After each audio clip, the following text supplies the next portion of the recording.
안녕하십니까. 서민 홍영표 TV의 홍영표입니다. 오늘은 우리나라 경제 상황에 대해서 살펴보겠습니다. 여러분들 피부로 많이 느끼시지만 우리나라 경제 상황 요즘 대단히 어렵습니다. 그러나 정말로 얼마나 어려운지 한번 자세히 들여다보겠습니다. 한국은행 총재의 인터뷰를 중심으로 해서 보겠습니다. 이주열 한국은행 총재는 지난 주말 기자간담회에서 몇 가지 점을 언급했습니다. 세 가지입니다. 첫째, 올해 성장률 2.2% 달성이 녹록치 않다. 이미 꽤 많은 민간 연구소들은 1%대 경제 성장률을 기록할 것이라고 전망하고 있습니다. 저희 일반 서민들도 느끼기에 정부의 예상 경제 성장률은 믿지 않습니다. 2.2% 믿지 않습니다. 2.1% 믿지 않습니다. 2.0% 믿지 않습니다. 1.9% 믿지 않습니다. 1.8% 모르겠습니다. 1.77이나 1.8% 정도 성장하지 않을까 생각이 듭니다. 아직 10월, 11월, 12월 4분기가 남아있지만 우리 경제는 상당히 어렵습니다. 왜 어려우냐? 이번 정부가 들어서서 최저임금을 무리하게 너무 올렸고 주 52시간제 근무를 강행함으로써 글로벌 경기가 어려운 가운데 미국, 중국 간의 무역전쟁이 있는 가운데 남미 나라들이 어려운 가운데 유럽 경제도 어려운 가운데 우리나라는 더 어려워졌습니다. 거기다가 좋았던 반도체 경기도 나빠지면서 우리나라 수출은 더 줄어들었습니다. 그런데 한국은행 총재와 정부 관리들은 아직도 2% 이상의 경제 성장률을 예측하고 있습니다. 아주 나쁜 사람들입니다. 두 번째, 무역 분쟁, 브렉시트, 지정학적 리스크에 따른 불확실성이 커 연내에는 글로벌 경기의 흐름에 반등 모멘텀을 찾기 쉽지 않겠다. 맞습니다. 이 부분은 서민들도 모두 동의합니다. 미중 무역 전쟁, 우리나라에 아주 심각한 영향을 미치고 있습니다. 브렉시트 역시 우리에게 심각한 영향을 주고 있습니다. 앞으로 점점 더 심해질 것으로 일반 서민들은 생각합니다. 지정학적 리스크 마찬가지입니다. 지금 북한은 계속 미사일을 쏘아대고 있고 지금 미국인 트럼프의 재선 관련해서 여러가지 우크라이나 구설수에 오르는 등 한국에 신경 쓸 여지가 별로 없습니다. 그 가운데 한국은 일본과의 또한 여러가지 마찰로 인하여 지난 2년 반 동안 현재 정권은 일본과의 관계에 대해서 오히려 악화만 시켰고 미국과의 관계도 오히려 악화만 시켰고 오로지 북한의 눈치 보기에 바빴습니다. 그래서 경제가 이 모양이 되었다고 대한민국 대부분의 서민들은 생각을 하고 있습니다. 세 번째, 내년 경기에 영향을 주는 중요한 변수인 미중 무역 분쟁의 전개 양상과 반도체 경기가 어느 정도 회복할 것인지에 대해서는 지금 자신있게 말하기 곤란합니다. 이 세 가지의 이주열 한국은행 총재의 언급을 들어봤습니다.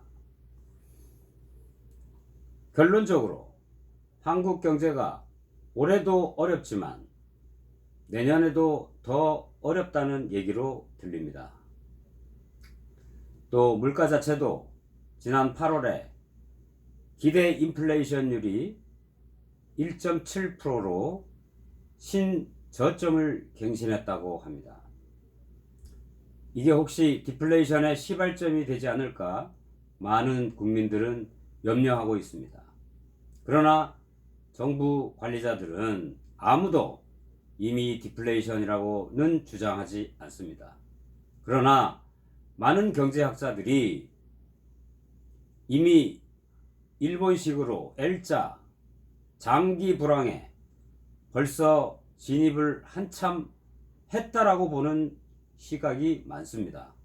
그러나 정부는 아직도 불황이 시작이 되지 않았고 경제가 이제 제자리를 잡아 잘 굴러간다고 대통령께서 직접 얘기도 합니다. 그러나 일반 서민들의 피부에 와닿지 않는 대통령의 발언입니다. 대통령의 말씀이 일반 국민 서민들의 마음과 괴리가 너무 많습니다. 지금 대부분의 자영업자들은 죽어라 죽어라 하고 있습니다. 대부분의 기업들은 국내에 더 이상 투자하지 않으려고 합니다. 또 우리는 수출로 먹고 살아야 되는 나라인데 그동안 반도체 경기 때문에 전체 수출액 상에서 착시 효과를 보였던 것도 사실입니다. 그런데 정부는 그 전체 숫자만 언급하지 반도체를 뺀 직접적인 영향에 관계되는 숫자들을 얘기하지 않습니다. 국민들은 반도체 경기를 빼고 난 숫자를 바라보면 정말로 참담하기 그지없습니다.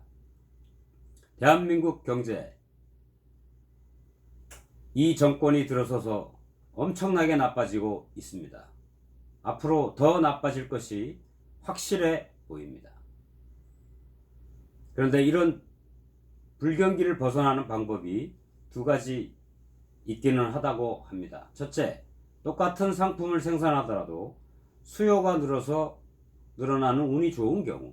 두 번째, 새롭고 업그레이드된 상품을 생산해서 수요를 자극하는 경우라고 합니다. 1번은 그냥 기다리는 수밖에 없고 2번은 우리가 만들어내야 하는 일이라고 합니다. 새롭고 업그레이드된 상품을 생산하려면 기술 혁신이나 규제 완화, 제도의 변화가 필요합니다. 규제나 제도의 변화 역시 특정 계층의 이익을 다른 계층으로 이전하는 과정을 수반하기 때문에 늘 정치적 갈등을 유발합니다. 노동 유연성 제고, 의료 보건 산업의 규제 완화 등이 그런 좋은 예입니다. 또 업그레이드된 상품을 만들어내려면 더 좋은 컴퓨터나 더 좋은 소프트웨어가 제공되거나 하는 것들이 있어야 합니다. 직원들을 업그레이드하기 위한 방법으로 근로시간을 줄이고 인간다운 삶을 살게 해주면 나아질 것이라는 주장이 있는 반면에 성과가 나오지 않는 직원을 해고하고 다른 직원으로 자유롭게 대처할 수 있게 하면 된다는 주장이 맞서고 있습니다. 새롭고 업그레이드된, 그래서 수요를 자극할 만한 상품으로 거론되는 가운데 하나는 원격 의료 서비스입니다. 그런 서비스를 제공하려면 자본과 설비가 대규모로 필요하니 투자를 받고 투자자들에게 배당을 할 수 있는 영리의료법인 제도도 필요합니다. 그러나 그런 서비스를 허용하면 특정 기업이 모든 의료 정보를 독점하면서 이윤을 키울 것이라는 걱정과 의료 서비스의 부익부 빈익빈을 가속화한다는 비판이 함께 제기되고 있습니다. 그런데 경제는 왜 꼭 성장시켜야 합니까? 경제 성장률이 0%라는 건 그 나라 전체가 1년 동안 번 소득이 작년과 똑같다는 말입니다. 인구는 계속해서 늘기 때문에 이럴 경우 문제가 생깁니다. 우리나라 인구는 요즘 매년 30만 명 정도씩 늘어납니다. 인구는 늘어나는데 버는 돈이 똑같으면 국민 개개인의 1인당 소득은 오히려 줄어들게 되죠. 그래서 1인당 소득을 유지하려면 적어도 인구가 늘어나는 만큼은 경제도 성장해 줘야 됩니다. 더 중요한 이유가 있습니다. 현실적으로는 세상에는 부지런하거나 운이 좋거나 머리가 좋거나 욕심이 많은 사람들 또는 그런 사람들이 모인 기업들은 경제가 안 좋아도 작년보다 돈을 더 많이 번다는 점입니다. 이 말은 작년보다 돈을 더 많이 버는 사람들은 늘 있게 마련인데 전체 경제 성장률이 0%라고 한다면 작년보다 돈을 적게 버는 사람들이 더 많아졌다는 뜻이 됩니다. 경제 성장률이 예를 들어 5% 하다가 1%가 돼도 부유한 사람들은 그냥 전혀 별 차이 없이 살 수 있는데 가난한 사람들은 경제 성장률 1% 차이 때문에 정말 살기도 하고 죽기도 합니다. 경제 성장률을 높여야 되는 이유는 우리 국민들 중에 소득 하위권에 있는 분들이 좀 덜 고통스럽게 하기 위해서입니다. 한국은행 총재의 지난 주말 기자 간담회 발언을 살펴봤습니다. 그러나 어디에도 한국은행 총재로서의 제대로 된 해결 방안을 말씀하시는 건 없습니다. 그저 이자율을 조금 내리고 또 조금 내리고 그저 시중에 풀리는 돈을 조금 많게 적게 조절할 수 있는 것밖에 한국은행이 할 수 있는 것이 없습니다. 지금 대부분의 모든 정책들이 청와대와 집권 여당을 중심으로 움직이고 있는데 사실 지난 2년 반 동안 행해졌던 여러 가지 정책들이 실험 대상이었을 뿐입니다. 국민들을 실험 대상으로 해서 이런 전 세계 경제계에 검증되지도 않은 소득 주도 성장이라는 개념을 가져다가 국민을 이렇게 2년 반 동안이나 실험 대상으로 삼고 경제를 이렇게 피폐해지고 망가뜨려서 모든 대부분의 기업들이 한국에서 이제 더 이상 제조를 안 하려고 하고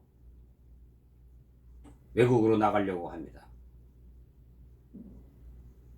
국내에 투자를 많이 해야 일자리가 많이 생기고 그래야 서민들이 잘 살게 되는 거지. 어떻게 인건비 먼저 올려놓고 그렇게 되면 잘 살게 된다.